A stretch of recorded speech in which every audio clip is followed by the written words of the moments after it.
I've been lucky enough to spend the last 60 years chronicling the mysteries and the history of life, the most spectacular of all epic tales.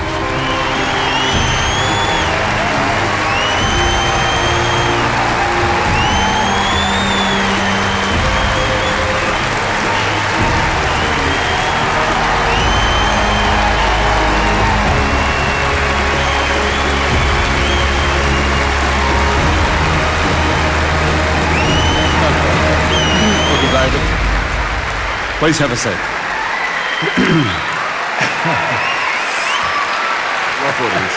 Nice to be with you again. Thank you very much, Ray. We've all grown up, no matter how old we are, we've grown up with you and your wonderful documentaries, educating and enlightening and entertaining us. We know your face, but the voice isn't. The voice is as distinct as the face. We know you from your voice, don't we? It's as clear as that. Do you find that...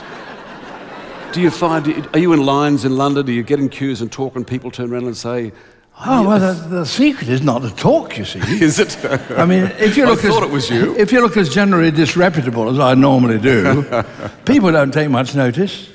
I was travelling on the tube some time ago now, strap hanging, you know, on the rush hour, and the tube underground station stopped, and there was a chap standing next to me. And he said, he was just about to get out, and he said, "I know it's you, but I'm not telling anybody." But you were obsessed as a kid. I think even your brother, Richard, your older brother, and John thought you were a bit of a dork, that you were into fossils as a 10-year-old. Yes. My brother became an actor and a film director. He was always interested in the stage, and he used to be put on shows. And my younger brother, John, and myself, we were always conscripted to be butlers or maids, even in little, in his shows.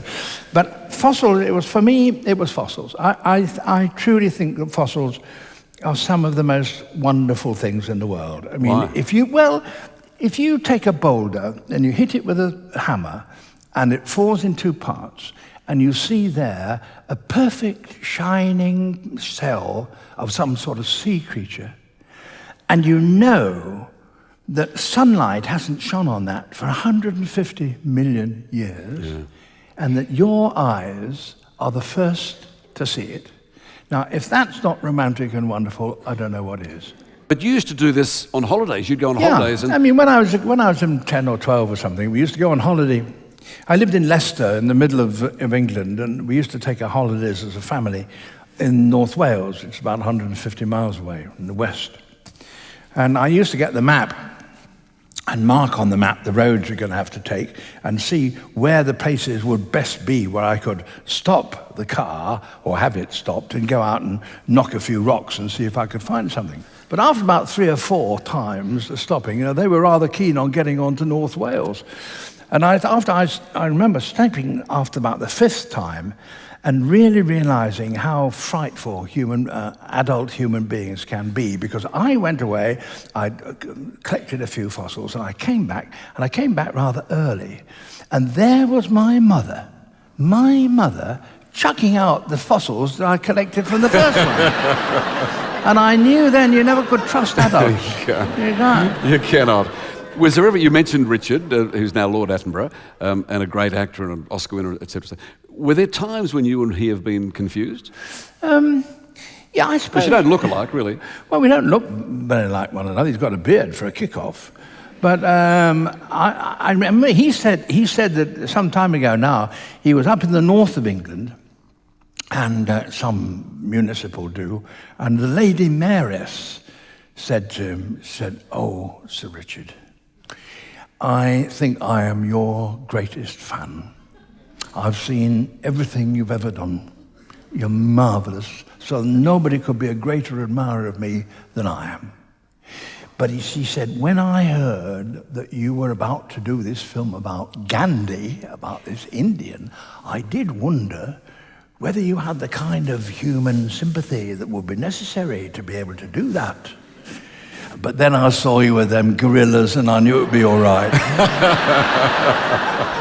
And he never told her. He never told about it. All right, so we go on from childhood, you go to Cambridge on a scholarship, you do zoology, you spend a brief time in the Royal Navy doing national service, and then you join the BBC. With that beautiful voice, they knock you back on radio and you get second prize, which is television. Yeah, I applied for a job in radio because I thought anybody could do that, really, and about right. But anyway, television is more difficult. And I didn't get an interview even for radio. And then I got a letter from someone who said, we've got this new thing that's starting. It's up in North London. It's called television.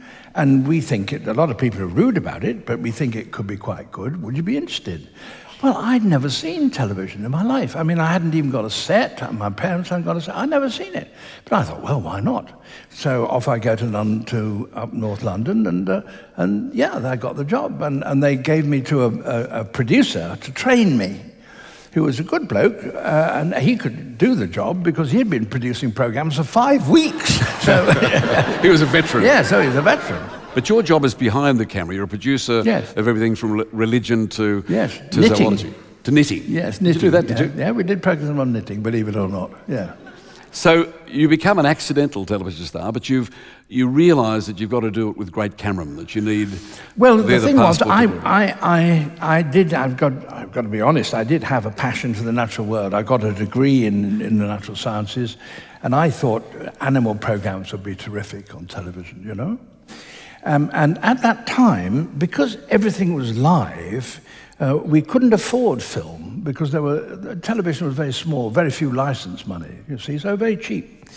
And the only animal programs they did were made by a man from the London Zoo who would get 1 or 2 interesting animals, stuff them in sacks, get a car, take them up to Alexandra Palace in North London in the middle of the night, as it were, and then take them into a studio and put them out of a bag and put them on a table, on a doormat which is on a table, and talk about them, you know. Well, of course, the animals didn't care for this too much. I mean, they'd been asleep for a start, and they'd come out, didn't like the lights. So they would do their, they would do their best to escape. And if they couldn't do that, they'd pee down his front or bite him, which was quite good. But it's good television. Yeah, it was good television. I mean, everybody... But it wasn't very good natural history, you know. And so, as television was getting a bit more money from the licenses, I said, couldn't we go to make some films of them in Africa?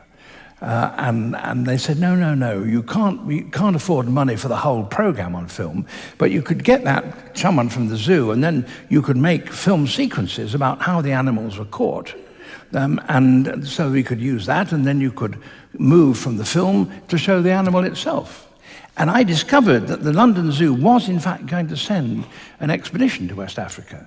So I suggested that we should do that. And you've got to get a cameraman, and it's the gear you use is very primitive. Because television cameramen and film cameramen are different. And I wanted to get a chap who had got some experience of making 16mm film. Okay. And nobody in the BBC knew how to do it. But this young bloke did. His name was Charles Legis. But he was a genius, wasn't he? Oh, he was a great guy. And very few people at that time had that skill. So I had a cameraman, and then I met this chap in the zoo who was going to take a collecting expedition to Sierra Leone in West Africa. Yep. And so I went and said, well, what sort of things are you going to catch? And he said, pythons and monkeys and chameleons and that sort of stuff. And I said, yes, well, we've already seen, pythons. And isn't there something that nobody's ever seen before that will make it very exciting? Oh, yes, he said, yes, there's a bird. We'll go and look for a bird that no one has ever seen, no European has ever seen alive on its nest. And in fact, no zoo in the West has ever had a living specimen. I said, that's exactly what we want. Quests for, what's it called? And he said, Picathartes gymnocephalus. And I said, well... Not a good name. Quest for Picathartes gymnocephalus. Isn't it really a great title? No. Does it have an English name? Oh, yes, he said it does, yeah. And what? He said it's called the bald-headed rock crow. Not much better. not much good. Not much good. So in the end, we just called it Zoo Quest. Zoo Quest. Zoo Quest, yeah.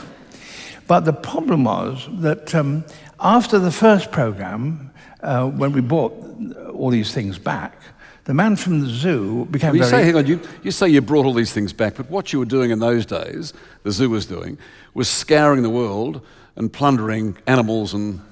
Well, that is actually what zoos did in those days. You don't do it anymore, no. But you did that. Just go and pinch animals. Yeah, that's right. And he came back with his stuff, and on the first program he showed it, but he became very ill. So the next program was already scheduled. It was live, and the boss of television said, look, Attenborough, you were the only bloke who was there apart from him, so you go and do it. So I had to come down from the control gallery and stand in the studio doing this python wrestling caper, you see, which I wasn't all that used to. But anyway, I got through it, but I used to end each program in the series by saying, well, there we are, that was the python. So we went on. Would we or would we not? We in search of Picathartes gymnocephalus, you see. And a lot of my mates thought that this was, pitching it a bit high, that nobody would ever catch on about this sort of thing. But Charlie Lagos and I were traveling through London in his open car after about program 4 or 5. And the driver of one of those big red buses saw us down there, and he leant out and he said, hello, Dave, he said. Well, are we or are we not going to find Picathartes? Yes. So we knew we were okay. It struck home. Yeah.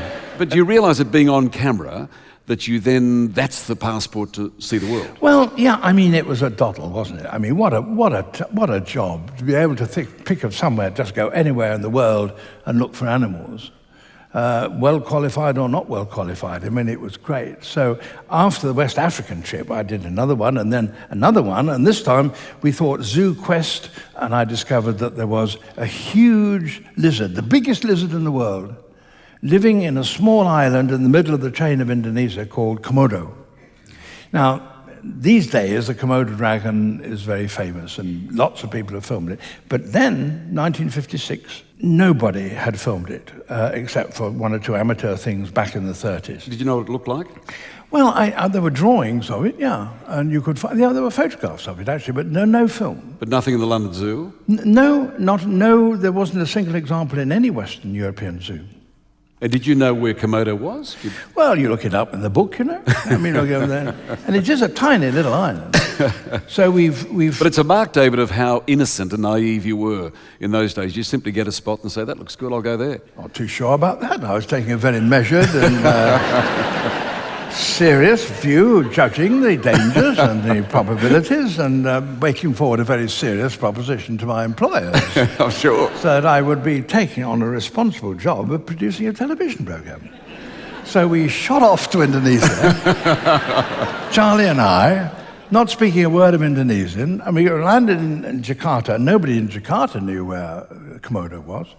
So eventually we found a small plane run by a Dutch company that would actually, a little single, it wasn't a jet, it was a propeller-driven train.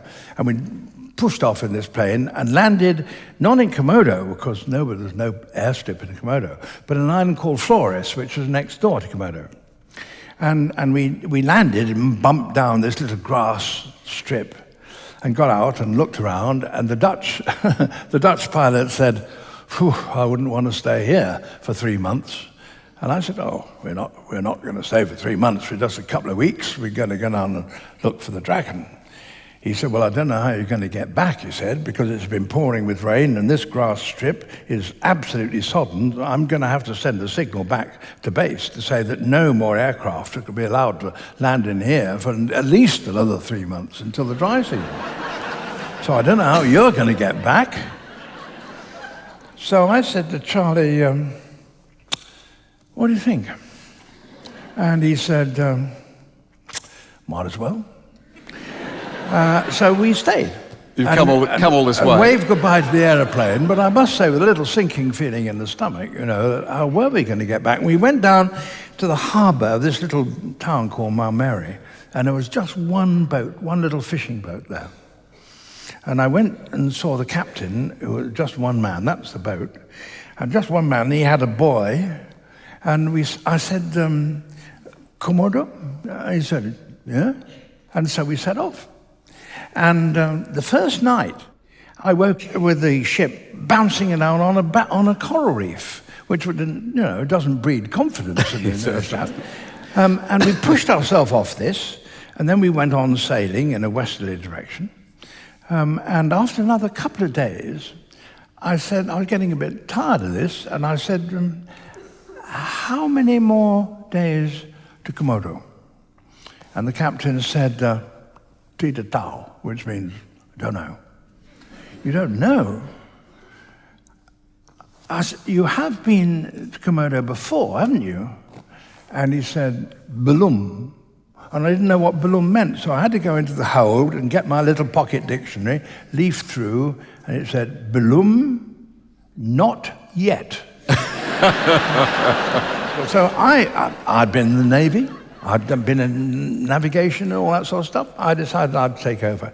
And I got the airline map, and the Komodo was just about the size of a full stop. And I was just there. And after another couple of days, I thought, well, I think it's about time we turned left. So we turned south, and it wasn't a very sensible decision, really, because the fact of the matter is, if you've got a chain of islands like Indonesia, the tribal races in between the two islands are going to be terrific, so you better pick your time right. It didn't occur to me, and we turned south, and thank goodness there was a half a gale blowing, so that we did have some force behind the ship, but we got ourselves in a whirlpool, and the boat was going round, and the captain was hopeless. He was sitting in the stern saying, Stegamati, I'm half dead, and we were pulling off, and we finally got off the reef, and out of the whirlpool, and we got into a lagoon. And then we slept that night, and in the morning I waded ashore, and there was a little kampong, a little village of not more than half a dozen huts, and an old lady putting fish out to dry on a mat. And I said, Ini Komodo? And she said, yeah. So we knew we were okay. You've made it. And so they told us how we could find the dragon. And what we needed, she said, was a rotting goat. So they got plenty of them, so we put one down, and this was the very first shot of the Komodo dragon that was attracted to this bait of a dead, and rather long dead goat, which smelt rather horrible. But we built a trap and out of local material, and put a bit of the goat inside the trap, so that the dragon came round, stuck its head in the trap, and came to the door, and we'd caught a dragon, which was great. Why did you want to catch a dragon? Well, we said we would, For the London Zoo again? We're going to take it back to London? I hoped we'd been able to take it back. We weren't allowed to in the end because the local government didn't give us permission. Did you know then that it was a potential killer? Did you have any knowledge of how dangerous it was? Well, they say it is these days. They say that it's got poison in its saliva, and that its technique of hunting is that it dashes in and bites the leg of a water buffalo or something, and then the wound is so infected that the poison slowly works through the animal's body, and eventually it collapses, and then the dragons go in and finish it off. It could have been you. Well, I suppose so, but absolutely truthfully, I mean, they seemed absolutely friendly, and it never occurred to me that they were dangerous. But the captain, what you discovered in the captain, unlike the dragon, is dangerous. Yes, he's dangerous. After we'd caught the dragon, and we were drinking some of that palm wine, with the captain of the village, the Patingi, and saying, thank you very much for your help and advice, one thing or another. And we were going to leave the next morning. And the head of the village said to me, that captain of yours, Tita Bike, no good. And I said, why? And it turned out that he actually wasn't a fisherman. He was smuggling guns to the rebels in the northern Sulawesi.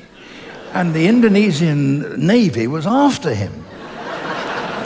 Oh, I said. And then the chief said, as a matter of fact, he said, he tells me that you've got a lot of valuable equipment and cameras and money, and he says that if I go with him, And so when you leave, he and I together will be able to overpower you and steal your money. And I said,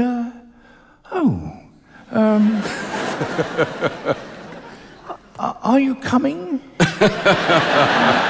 And he said, no. He said, the wife, the children, And so, but when we did leave, I can tell you, Charles and I took it in turns to sleep. We never both slept at the same time. You survived it. But that's how you start. You do that for let's jump about 20 years advance, up to the time of life on Earth, which is sort of like a new dawn, excuse the pun.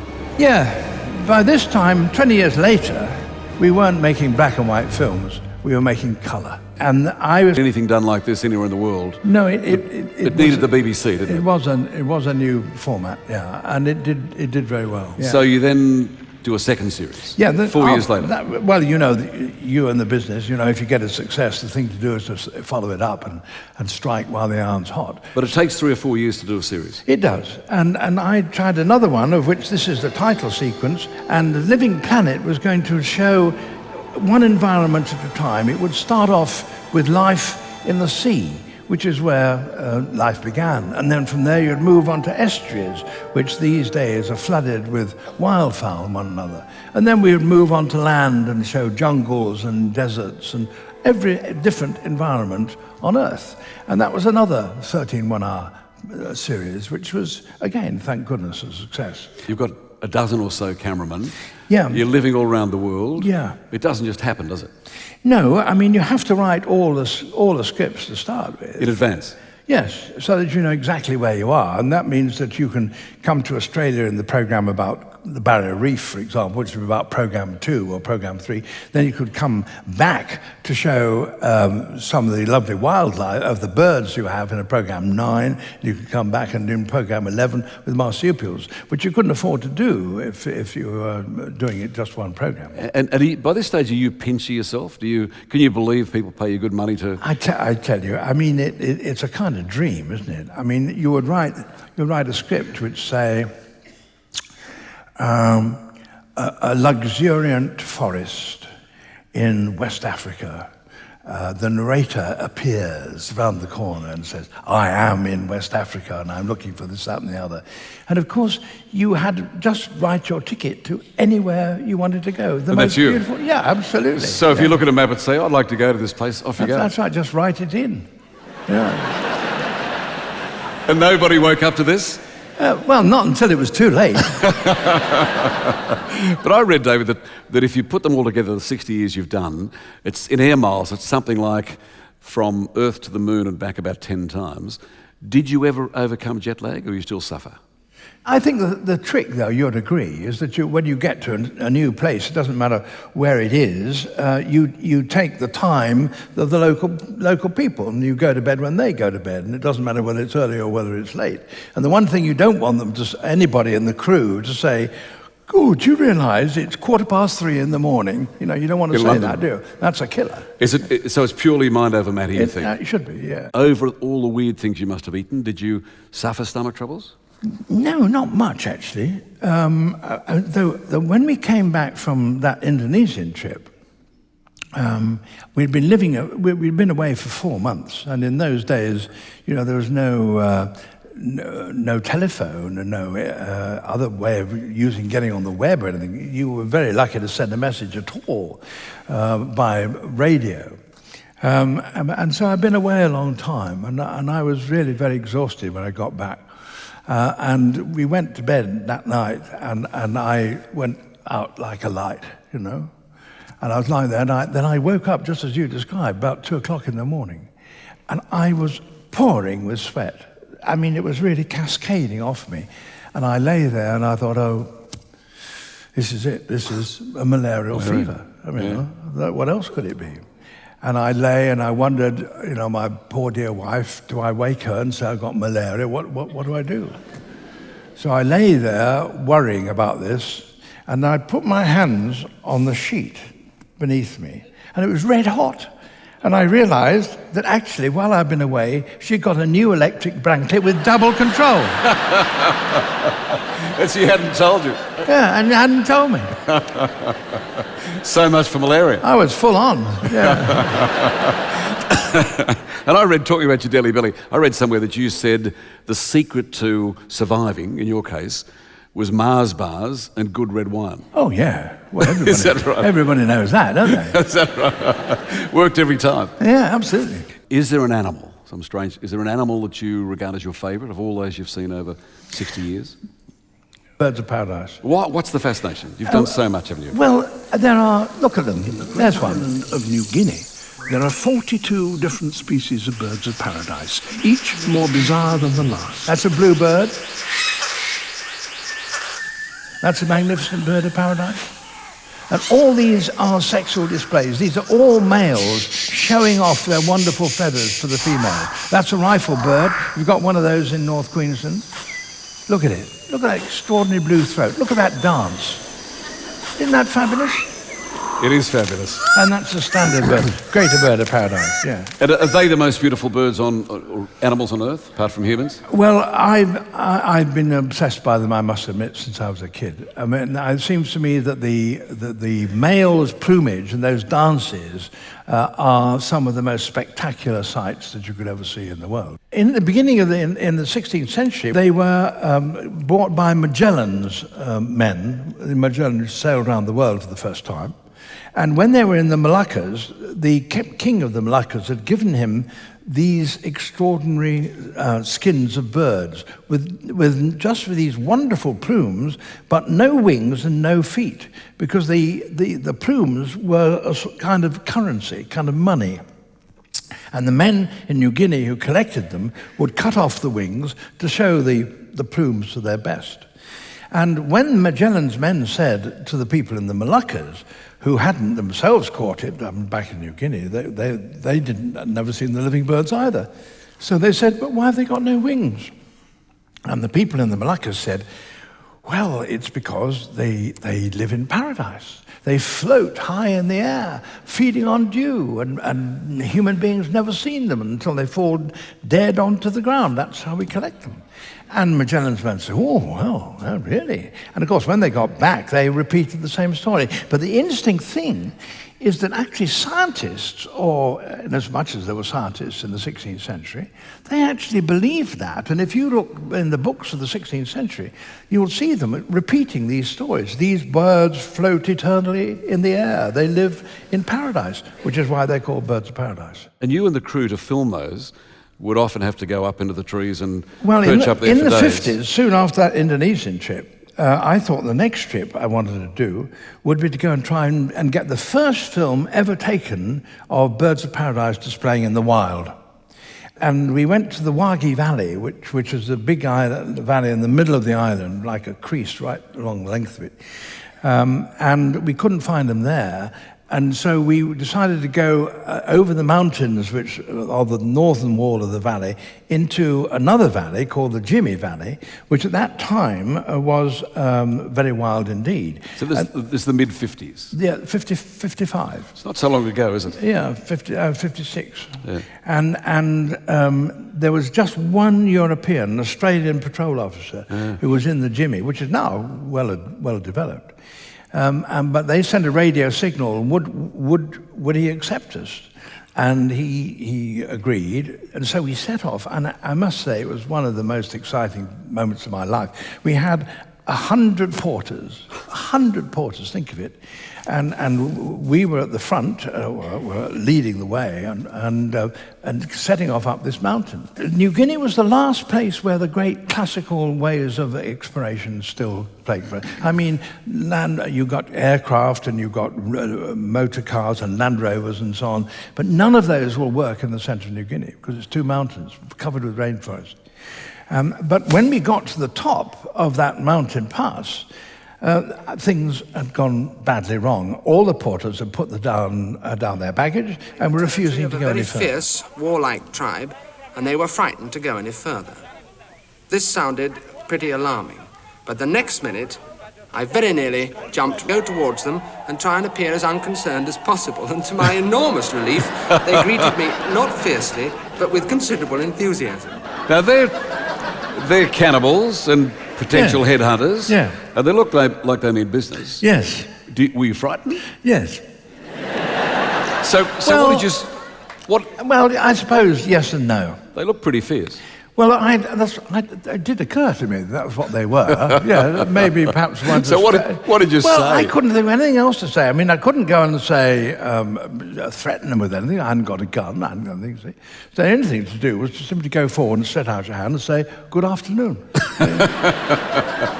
And it worked. It did work. I mean, the bloke who was leading, the head man, seems to be nonplussed. Suddenly Well, actually, saying afternoon is not as silly as it might sound, because New Guinea Pidgin is got a lot of English words in it, and the way you greet one another is, say, "Apinoon," which means good afternoon. And so that's what I said to him, and he said, "Apinoon," which was very good, yeah. It's a lovely moment there, but you and the cameraman had no idea. That wasn't set up. That just Not happened. at all. It was Charlie Lagos, and he had his camera, and I suppose he was filming at the time. All I know was when they started yelling, I walked out towards him. I didn't need to say to Charlie, you're going to film this, because he was on the ball. I mean, he was already filming. You, a bit like those natives in New Guinea, you downplay the dangers of the 60 years you've done. But there are a couple of instances, close encounters that David's had. The first one is with the elephant seal. This is a beach master, and there are a dozen or so like him spaced out along this beach. You may What laugh. a wussy. What a wussy. You may laugh, but I tell you, the beach on that thing is keeping its females is very pebbly, very big pebbles.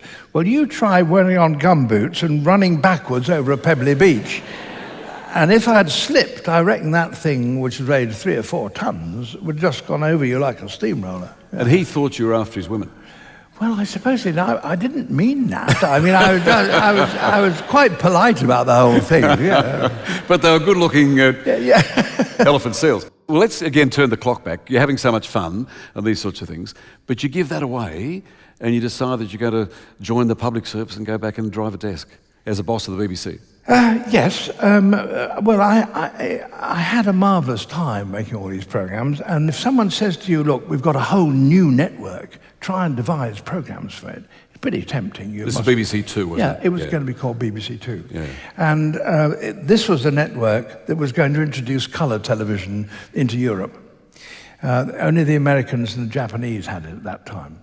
And so I had to give them the job of devising new programmes, which would be quite unlike anything else that was on any other networks. But on top of that, they would actually exploit colour. So we thought of lots of new ways. We're going to do fine art with the Civilization, with Kenneth Clark and so on. But we also thought of new sports. There was a rugby league, which we wanted to do. There was cricket, limited overs, which we decided also to do. But I also, because of colour, I thought we could do snooker. Pot black. Pot black. Pot black. But of course the problem was that most people, when we introduced colour, didn't have colour television sets. They would have to see it in black and white. That's Eddie Charlton, who was the Australian Great champion, Australian, yeah. and he took part in these first programmes. But I said to the commentators, look, we are putting it on in colour for those people with colour sets, but most people don't have them. So in the commentary, you've got to really try and explain the things to those who have got to see it in black and white. And they said, sure, absolutely understand, see? So on that very first programme, the commentator said, well, now Eddie is sizing up and he's going to go for the blue. And for those of you who are watching in black and white, the blue is next door to the green. So did you get sick of that? Did you decide you really wanted to go back and... Yeah, I had written into my contract that every 18 months or so I would be able to go back and make another film. Yeah, sure. You know what Sure. I mean?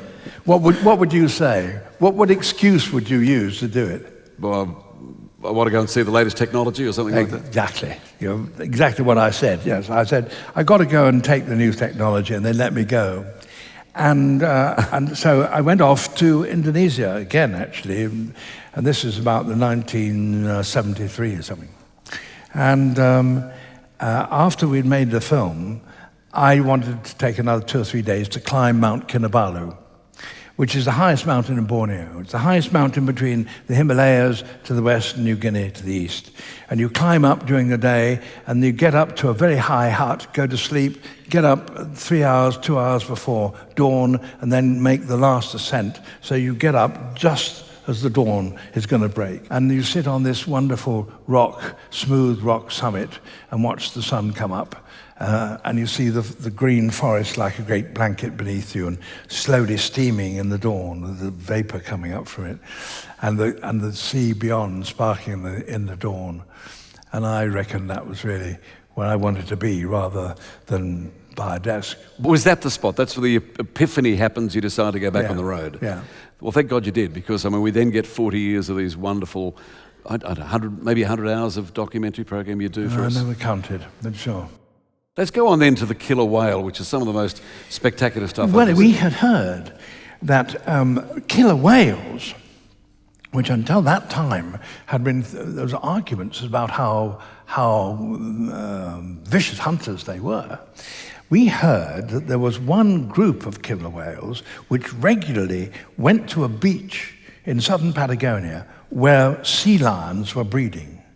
And these huge animals, several tons in weight, would surge up through the breakers and snatch a baby killer whale, a baby sea lion from the beach, which was an extraordinary story. And there were two guys, Mike Degree and Pete Atkins, wonderful American cameramen, and they agreed to try and film it. And when they went down to this beach, they realized that they would have to get in the sea to film this. Now, getting in the sea, they're wearing wetsuits, black wetsuits, very like a sea lion. Yeah. So really, it seemed lunacy, actually. But they worked out that there was a little stream which flowed down onto the bay and in a little sort of valley, and the valley continued beneath the sea, so that there was a road of deeper water up which the whales could come. And that was why they were able to get so high up on the beach, because they're going up this little gorge. Yep. So Mike and Pete reckoned that if they stayed, say, 3 or 4 meters to one side, even though they were in their wetsuits, the whales wouldn't be able to get into that shallow water. But they had to take that risk. They had to take that risk, and the result was sensational.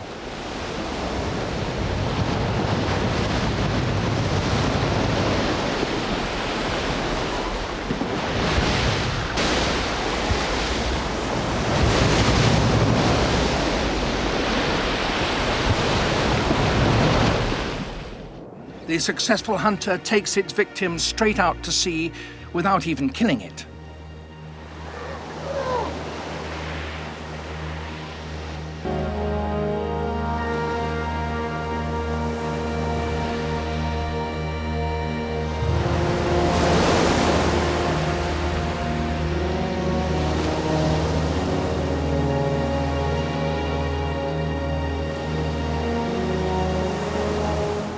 Do you know why they do that? Nobody knows. Is that right? No, they're like cats playing with a mouse, aren't they? I guess, except that you can understand a cat, because if the mouse is only half dead, it suddenly starts to run away and the cat will pounce again. But that poor little sea lion pup is not doing anything. It's as though the whales are just exulting in their capture. And back in London, you weren't there then when they filmed that? No. Back in London when you saw that, were you as astonished as we are? When the material came back, and it was actually within the first 3 months of starting on our 3-year project of that Trials of Life series, and I was astounded by it, and it was really sensational. And I was really frightened because I knew that we weren't able to finish the series for another 2.5 years. So it would be 2.5 years or 3 years before that was going to be shown. And I felt sure that the news would get out. The man who in the projecting theatre or someone would say to somebody, and then before you know where you were, there'll be other camera crews down there getting this footage. But fortunately, there never were. And so when that came out, it was sensational. But even as your researchers must have known that could happen, yes, you couldn't have scripted that. No, you could not. But you could certainly in detail. You couldn't script it. But you had a slot in the program where you wanted hunting behaviour, and that filled it. I'd like to finish with this, amongst the most spectacular you ever had, which is the blue whale. Set that up for us, the blue whale sequence. Well, when we were doing that series, if you had said to me, what is the most impossible shot you could possibly think of, it would be the blue whale. Because here is this enormous animal which lives deep in the ocean, only comes up to the surface every half hour or so, then only for a minute and a half. So you've got to be absolutely alongside when it does, and there's no means of telling where it's going to do it. And then we discovered that there was a scientist in San Francisco who had put in a radio tag onto one of these female whales. And as she came up through the coast of South America, he was able to predict when it was she was going to get into San Francisco. So he sent us messages, and we flew out there for the right date.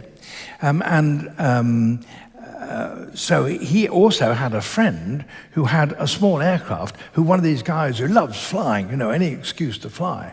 So he was going to get off early in the morning and go to see if he could spot the whale coming round the head into San Francisco Bay. And then we would get into a small boat, very high-powered, and zoom off.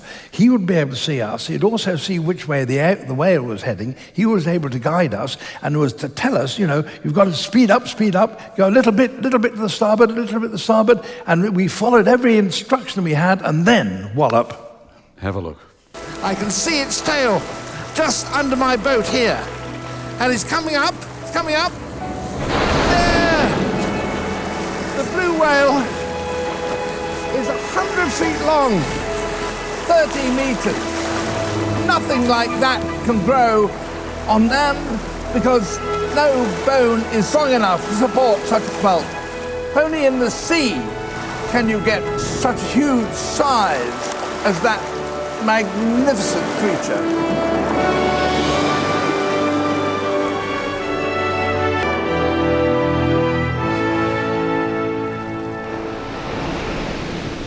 That is fantastic. Have a look at your face. You hate what you do, don't you? That's when you pinch yourself. And the truth is, of course, that those of us who make natural history programs are always indebted to the scientists. It's the scientists who help us all the time. Yes. And you might think that a scientist would say, I've spent 20 years of my life looking at this little animal that's doing this sort of thing. Who are these blokes from the television coming on and going to take the cream of my experience, without by your leave? I'm not going to have anything to do with them. But it's never, ever happened. And if they believe that you will report their findings honestly and not over-sensationalize them and give proper credit, anything's fine by them. And we, in return, give all the material we shoot to them, so that they can use it in their research. So it's a very happy collaboration. I'd like to just finish up, we're almost out of time, but another glorious moment, maybe the most glorious moment, defining moment in your 60 years with the gorillas, with Dian Fossey's gorillas in the mists of Rwanda. That's such a great moment. Set it up for us, please. Well, we was doing Making the Life on Earth, and we wanted to produce an example on film of the very, very important stage in evolution which enabled animals, primates, to put thumb and forefinger together so that they could grasp a branch and climb around trees. Because once you could do the opposable thumb, as it's called, once you can do that, you can not only grip a branch, you can grip a tool. And once you can grip a tool, then you're starting down the road to inventing the sort of things which have turned us into our civilizations that we have today. So it's a key moment. And I had originally suggested we might do it with chimpanzees, but John Sparks, who was the director of that thing, said, no, we could write to Diane Fossey and maybe she would let us do it with these gorillas. Well, we turned up. She was very kind to us, but she was very ill. And she was spitting blood. And though she took us out on the first day, and although we didn't see the gorillas the first day, she knew they were there, and she knew that they were seeing us and her together. So in a sense, we were given a passport, if you see what I mean. Yes. The following days, she couldn't come with us. And our plan was that we would find a place where we could see the bushes moving, so you knew there were gorillas just there, maybe sort of 20 yards back. And I would creep in front, and I would start talking about how they were using the opposable thumb and to grasp these branches and feed and so on. And they would be at the back there. And about the third day out, we found just the place. There was a little gully. We put out the camera, and there's a little gully down there, and the movement in the bushes showed the gorillas there. And John Sparks said, okay, off you go. And I crawled down, and I got into a position where I reckoned that the camera would be able to see me and these things at the back. And I turned to the camera to start my piece. And I suddenly felt a huge weight on my head, and it was a hand, and it was a gorilla's hand. And it turned my head, and it belonged to a huge female gorilla. It was just sitting more or less where you are, as it were. And she took a huge, great black finger, and she opened my mouth, looked inside my mouth, and I thought, what on earth is happening here? And you may say, was I frightened? Yeah, what? I was going to ask. No, because she had come to me, I hadn't gone to her. She was very amiably disposed. She was just sitting there in a very relaxed way. So I felt quite relaxed. In fact, I thought really very flattered. I mean, it was just... you didn't ask her what she was doing? Just doesn't make... No, I mean, I just kind of bliss. And then she looked at me deep in the eyes, and one thing and another, and I'm lying here. I thought, well, this is not the moment to start talking about the opposable thumb. I'm just going to sit there. And while I was doing that, I felt a weight on my feet. And there were two young gorillas, half-grown, who were sitting undoing my shoelaces. And then one of them, having taken my boot half off, then got bored with that, and he just lay on me, lay down, and sort of behaved like this. And I was in paradise, really. I was just bliss. And then we looked, and the female was sitting there chewing celery. And then finally they got up and gambled off. And I was just amazed. I was just in a kind of trance. I mean, I certainly wasn't frightened. And I clambered back to the crew, and I said, wasn't that just the most fabulous, fabulous thing that could happen to anybody?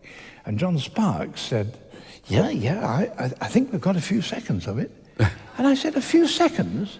I was there for 5 minutes, 6 minutes, I don't know, it was a long time. What were you doing? And he said, well, I was actually waiting for you to talk about the thumb and the forefinger. And I didn't start shooting the camera because we hadn't got all that amount of film left in it, and I didn't want to run out. So, and it wasn't until the cameraman said we should be taking a few seconds of this that we actually took any sequence of it at all. Did you want to shoot him? Well, after I was amazed. After that, the following days, we got the sort of introductory sequences which I described and which I was talking about in generality, with the gorillas sitting at the background and not actually touching me. And it wasn't until the end of that sequence that we got the shots that we got on the first day. It's still marvellous. Have a look. The male is an enormously powerful creature, but he only uses his strength when he is actually protecting his own family from a marauding male from another group. And it's very, very rare that there is any violence within the group. So it seems really very unfair that man should have chosen the gorilla to symbolise all that is aggressive and violent, when that's the one thing that the gorilla is not, and that we are.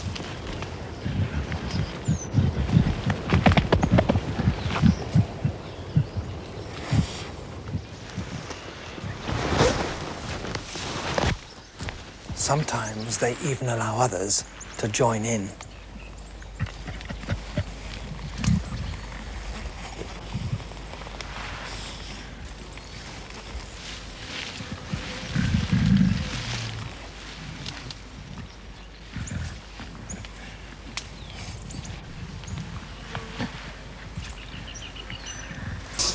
That's just absolutely marvellous. Yeah.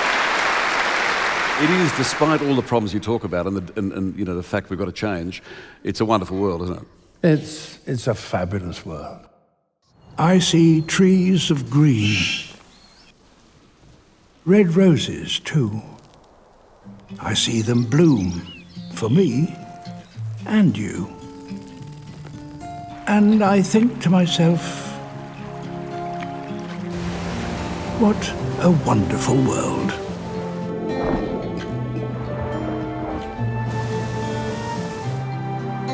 I see skies of blue,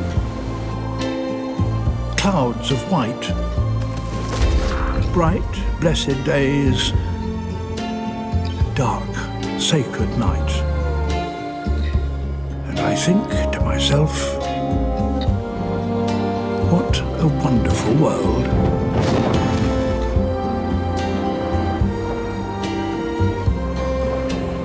The colours of a rainbow, so pretty in the sky, are also on the faces of people going by. I see friends shaking hands, saying, "How do you do?" They're really saying, "I love you." I hear babies cry. I watch them grow. They'll learn much more than I'll ever know.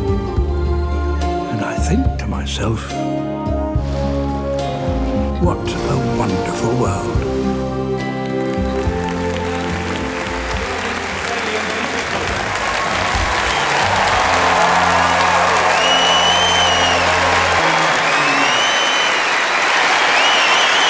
Thank you very much indeed. Thank you. Thank you. Thank you. Thank you.